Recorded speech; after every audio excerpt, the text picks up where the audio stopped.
Oui, je me disais qu'à un moment donné, il fallait bien que ça s'arrête entre les discussions dans l'oreillette.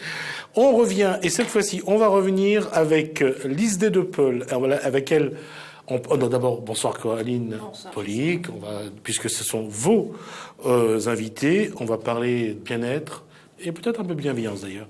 Bien oui, surtout bien-être. Alors, Coraline Polic reçoit. Oui, Coraline Polic reçoit donc Lise de Paul, qui va nous présenter son activité en Feng Shui et aussi un séminaire sur l'amour, la spiritualité et la sexualité. Oui. Je reçois également Karine Peters, bonsoir, qui fait de la réflexologie et de la formation en réflexologie. Et je reçois également une pratiquante en yoga, Claudine Waro, voilà, qui est venue nous présenter un stage qui se fait actuellement, exceptionnellement au mois de mars à La Réunion, sur le yoga du souffle, le yoga de la respiration, qui est un stage extrêmement important. Nettoyer ses poumons, récupérer une capacité de respiratoire, c'est important. Donc elle est venue témoigner. Et j'espère que Jismi sera présent lors de ce stage, parce que c'est la deuxième fois que je viens le présenter. Tu viens là, tu te trouves à te foutre de notre tête ou quoi? Donc on va commencer par Lise D, qui va nous présenter un petit peu son travail et pourquoi est-ce qu'elle est venue donc présenter. D'abord, elle est partie du Feng Shui et ensuite, elle est venue nous présenter quelque chose. Alors, on va juste commencer. D'abord, c'est quoi le Feng Shui? Le Feng Shui, c'est une harmonisation des lieux de vie et de travail. C'est créer une bonne atmosphère. C'est un art de quel chinois pays? Qui vient de Chine, dans 5000 ans, depuis 5000 ans. D'accord, ok. On revient sur la question de Coraline. Alors, donc praticienne en Feng Shui depuis un certain temps, c'est un plaisir pour moi d'accompagner des personnes à se sentir bien chez eux. Et ça a été très intéressant de voir comment le Feng Shui a été présenté et compris. C'est qu'on l'a souvent mis en avant sous une forme de décoration, alors que les principes du Feng Shui, les préceptes, sont davantage une démarche spirituelle, une voie d'épanouissement, où on cherche un lieu qui nous mette en totale cohérence avec nous-mêmes. Et pas forcément de la déco comme c'est présenté majoritairement. Pas de la déco. En fait, c'était plus une question de gestion d'énergie et d'espace. Oui, c'est ça. Jouer avec les différentes matières, entre le vide et le plein, entre une circulation qui ne soit ni trop rapide ni trop lente au sein de la maison, et de trouver un espace qui permette de créer épanouissement en soi. Mais l'épanouissement, c'est pas forcément avoir une belle voiture, avoir un compte en banque super bien rempli, ou des données matérielles qui sont très prônées aujourd'hui dans notre société, et qu'à la base, le Feng Shui, il y a 5000 ans en Chine, a été développé davantage dans une démarche d'épanouissement de l'être.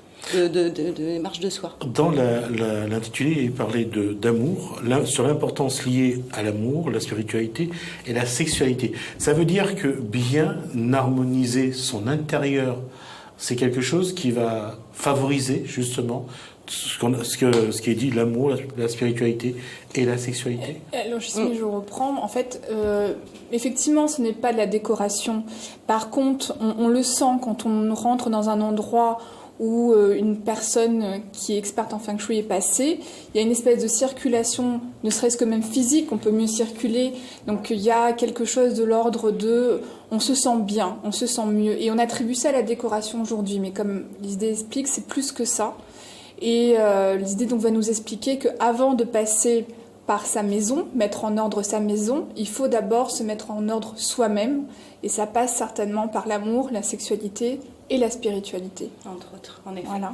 En fait, ce qui s'est passé, c'est que dans beaucoup d'expertises que j'ai pu faire dans différents foyers, et faisant des séances de coaching à côté, de rencontrant des personnes qui ont envie de plus de bien-être, plus d'épanouissement. Quand j'ai abordé le sujet de la sexualité, que ce soit en individuel ou dans un cadre familial, je me suis rendu compte que c'était un sujet très tabou, qui mettait vraiment les gens inconfortables et qui n'avaient pas forcément le plaisir de pouvoir me dire qu'ils avaient une sexualité satisfaisante et que les relations et que la communication se passaient bien dans leur foyer. Donc, j'ai souhaité partager davantage de ma passion et de mes connaissances et j'ai développé un séminaire sur l'amour, la sexualité, la spiritualité pour accompagner les femmes à découvrir davantage leur corps, leur manière de gérer leurs émotions, les croyances entre qu'est-ce qu'être une femme, qu'est-ce qu'un homme, qu'est-ce qu'être féminine, qu'est-ce qu'être masculine, dans le cadre d'une femme, mais c'est aussi pour les hommes. Et c'est un séminaire qui est mixte et qui permet aux hommes d'en découvrir plus sur les femmes et aux femmes d'en découvrir plus sur les hommes, à tous les niveaux. Sur l'anatomie, sur chaque individu, sur la relation, puisqu'une relation, c'est un art de pouvoir voyager au cours de la relation, puisque c'est pas forcément on rencontre une personne et tout de suite on est très heureux, tout de suite tout se passe pour le mieux. Et la notion de sexualité, la manière dont elle est présentée conventionnellement, on n'a pas d'éducation sexuelle, ni à l'école. C'est un sujet qui est tabou dans la majorité des foyers. Pour les parents, c'est pas évident. Je vais quand même mettre une petite virgule. C'est dans l'approche qu'on n'a pas l'éducation sexuelle, mais dans le livre et dans ce qui est là, la présentation de ce qui est physique et de ce qui est d'émotion, il y en a un petit peu, mais dans l'approche spirituelle. Voilà. Et des choses erronées, même au niveau physique. Il y a des parties du corps de la femme qui, encore aujourd'hui dans les livres d'anatomie, ne figurent pas. D'accord. Parce que c'est un sujet qui dérange. Le plaisir de la femme dérange, en fait. Oui, j'ai découvert avec l'idée, il y a des parties, alors on va dire le mot, du clitoris chez la femme qui ne sont même pas représentées au niveau anatomique dans les livres actuellement. Donc c'est pour montrer à quel point, donc demain en plus la journée de la femme n'est pas représentée correctement au niveau anatomique, physiquement.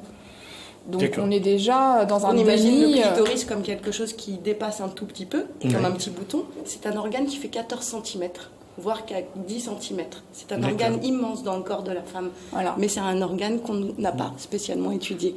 D'accord. On y reviendra parce que je voudrais faire une liaison avec Claudine Moreau sur le yoga, puisqu'on parle de gestion, bien sûr, de flux, d'énergie. Le yoga du souffle aujourd'hui, c'est aussi quelque chose qui peut rentrer dans ce schéma pour amener le bien-être? Alors oui, le yoga du souffle régénère, harmonise en fait. Harmonise et rééquilibre l'énergie dans le corps. Donc il participe là on parle de l'intérieur cela. du corps. Là, ça, on parlait de l'intérieur de la maison, pour avoir un cadre. Mais le corps, en fait, le Feng Shui, on considère la maison comme l'extension du corps. Donc, pour nous, la maison, ça représente le corps de la famille, le corps des individus. Et donc, en œuvrant dans le corps des personnes, ça a aussi un impact sur la maison. Alors, justement, le yoga du souffle, si on doit faire un lien, si on doit trouver je dirais, presque un lien entre les deux, s'il en existe, bien sûr. Moi, je dirais qu'il s'agit de rééquilibrer l'énergie et donc, en cela, le yoga du souffle participe à l'équilibre, à la sexualité aussi. Oui, c'est prendre soin de soi. C'est prendre contact avec soi. Mais disons que sa fonction est quand même plus générale. Au-delà du yoga du souffle, le yoga, c'est aussi un entretien de soi-même, un entretien de son corps. Et le yoga du souffle, là, est spécifique sur un travail de respiration, parce que la gestion de l'émotion passe beaucoup par la respiration. On le sent quand on a une émotion très vive, on se bloque au niveau du plexus. Quand on pleure, on a des allaitements au niveau de la respiration. Donc, Claudine, on en discutait un peu tout à l'heure, tu as commencé déjà par le yoga et tu as eu cette impression qu'on avait l'impression que d'abord le yoga était sectaire, mais tu as fait le yoga pour gérer aussi une émotion, donc pour gérer des états émotionnels, c'est ça? En fait, c'est un peu on va dire une recherche de longue date. Je recherchais le bien-être et donc, par des livres, j'ai essayé de m'intéresser. Enfin, je me suis intéressée au yoga, mais par les livres, ça, on ne peut pas, il faut le pratiquer. Et j'ai eu la chance donc de m'inscrire dans un club de sport où ils ont proposé le yoga. Et ça fait donc 1 an que je pratique. Et j'allais dire sur le yoga du souffle par rapport au yoga traditionnel, que lorsqu'on se concentre sur des postures particulières, c'est-à-dire pour vraiment une gestion de la respiration plus poussée. Alors, le yoga du souffle, le Sudarshan Kriya, j'ai eu l'occasion donc de faire un stage qui a été mis en place par la RCC et le maire de la ville de Saint-Denis, qui met en place un programme tous les ans dans le cadre de la Journée internationale du yoga. Et c'était une découverte. Donc c'est une technique de purification purification de notre système, purification de notre mental. Et c'est dérivé de la tradition du yoga. Ce sont des techniques respiratoires, donc issues du pranayama. Donc, il n'y a pas de posture en particulier, on reste assis. C'est juste des techniques d'inspiration et d'expiration avec une variation de rythme différent sur un fond musical pour dégager. Effectivement, c'est un genre de nettoyage. On a le nettoyage nasal avec le système...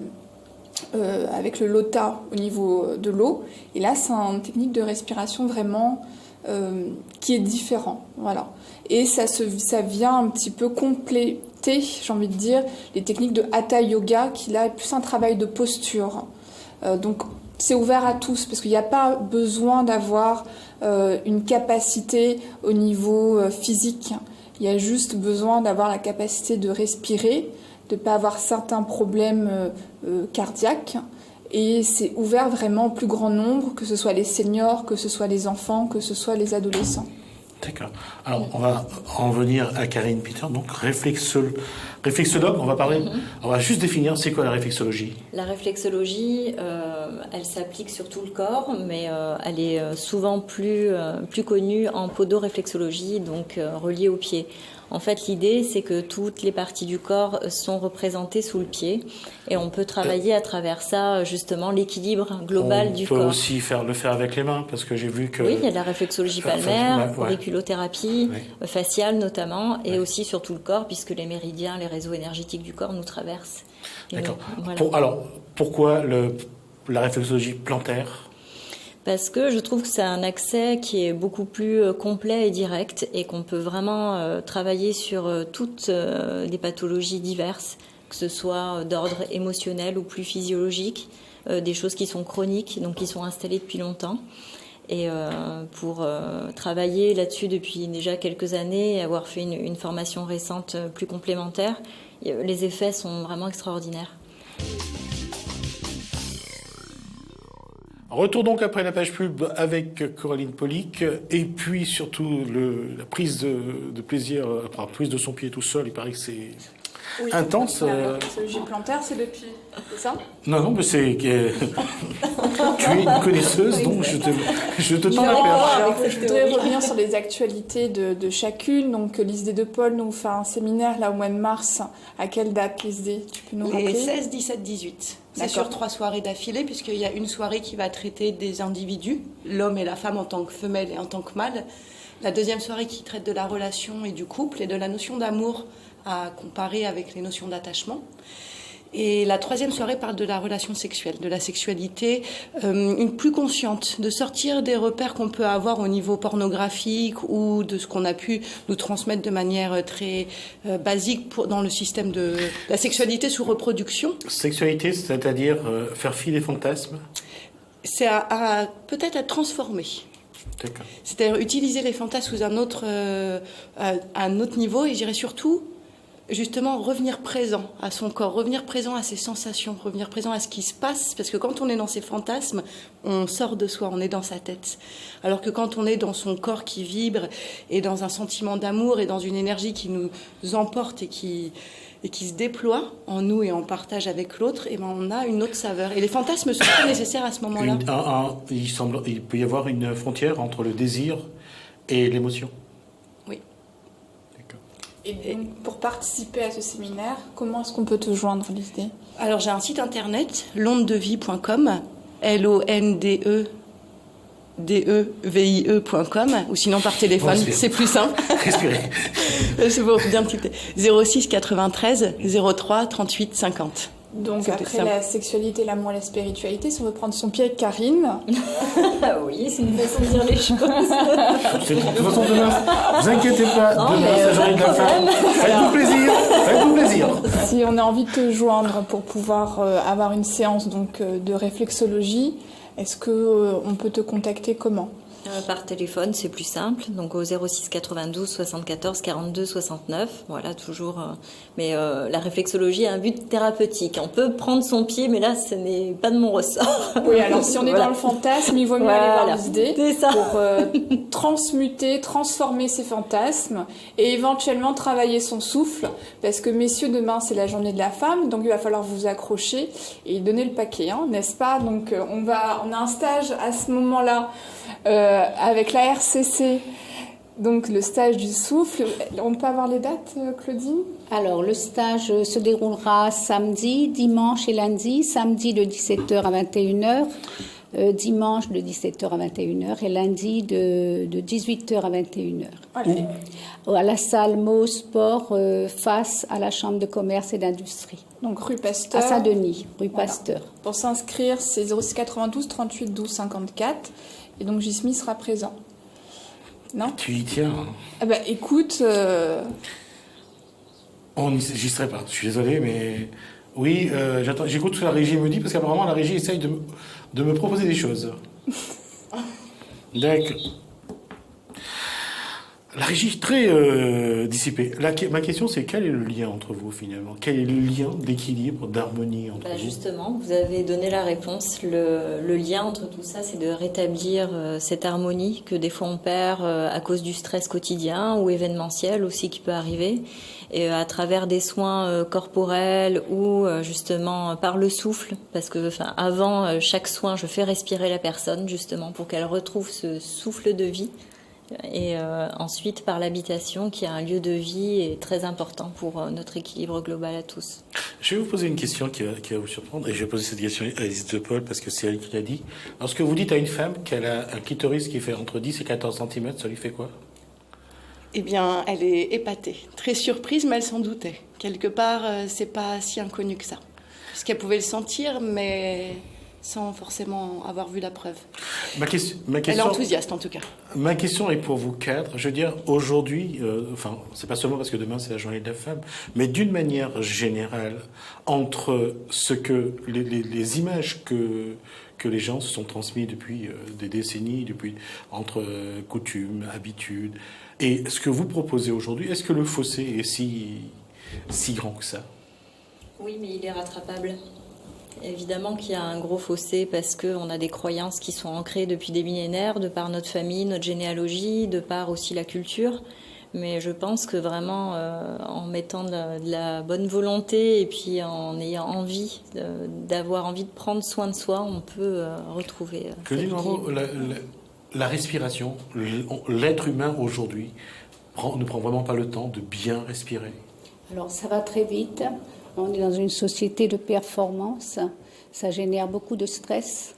Alors, le Sudarshan Kriya et justement propose des techniques respiratoires qui sont à même de permettre aux personnes de gérer le stress et de garder leur énergie et leur équilibre dans les situations difficiles et en peu de temps et au quotidien. Ce qui veut dire qu'il y a déjà deux problèmes. Un, il faut trouver le temps pour aller au yoga. Et deux, il faut prendre le temps de le faire, d'apprendre c'est quoi le yoga. Donc effectivement, il y a là une équation à deux inconnus. Et ça va être ma dernière question puisque c'est presque terminé. Aujourd'hui, est-ce que ce que vous proposez, est-ce que ça change vraiment la vie des gens qui viennent à votre rencontre? Oui. 30 secondes chacune. Oui, quand on pose un regard différent sur soi et sur la vie, ça permet de poser des actions différentes et non plus être dans des réactions, mais d'être dans des réponses à ce qui se passe en l'instant présent et de se transformer petit à petit. Oui. Oui, complètement. Ça change des vies parce que gérer ses émotions et son bien-être intérieur va avoir des répercussions énormes sur sa famille, ses amis, son travail. Oui, Claudine. Oui, totalement. Moi, je parle en mon nom, puisque je l'ai pratiqué, je l'ai ressenti. Donc, quand j'arrive de ma journée de travail, je suis épuisée. Je fais ces exercices de respiration. Donc, vous voyez, c'est une technique de yoga qu'on peut pratiquer chez soi en peu de temps. Et ça permet de se régénérer, vraiment. D'accord. Moi, Merci. Je Juste, voudrais intervenir. vas-y. Je pense que ce qui est important, ce que tu as soulevé, Gismi, c'est de prendre le temps. Mais le temps pourquoi? Est-ce qu'on est là pour attendre de tomber malade pour se soigner, ou on prend le temps de se maintenir dans une forme et dans une santé qui nous permet donc de continuer de vivre avec un équilibre, parce que les générations actuelles ne veulent pas attendre la retraite pour profiter, ils ont envie d'avoir un équilibre maintenant, que ce soit émotionnel, familial ou sexuel même. Donc prendre le temps, oui, ça coûte du temps, ça coûte de l'argent, mais il vaut mieux ça que d'attendre et de se développer des maladies psychosomatiques ou autres. D'accord. En tout cas, vous aurez un retour sur toutes ces séminaires, ces formations, puisque nous aurons une envoyée spéciale, Coraline Polic, ira tester tout ça pour nous, y compris sur la sexualité, et elle nous ramènera toutes les informations. Merci mesdames. Je rappelle donc qu'il y avait donc Lise de Paul qui me parlait de Feng Shui, et Karine Peter, réflexologue, donc plantaire, et puis Claudine Noireau qui vient de nous parler donc du yoga, du souffle. Merci. Merci à Coraline Polic de nous amener ces personnes, en tout cas c'est son domaine, en tout cas elle le connaît bien. Le bien-être et bien sûr la bienveillance. Merci Coraline Polic, on se donne rendez-vous. Je vous invite tous, même la technique, à venir partager ces séminaires avec moi. Donc tout le monde est bienvenu. D'accord, en tout cas voilà, vous êtes tous invités à ces séminaires, venez vous faire plaisir et surtout venez prendre soin de vous et être dans le bien-être pour être dans la bienveillance.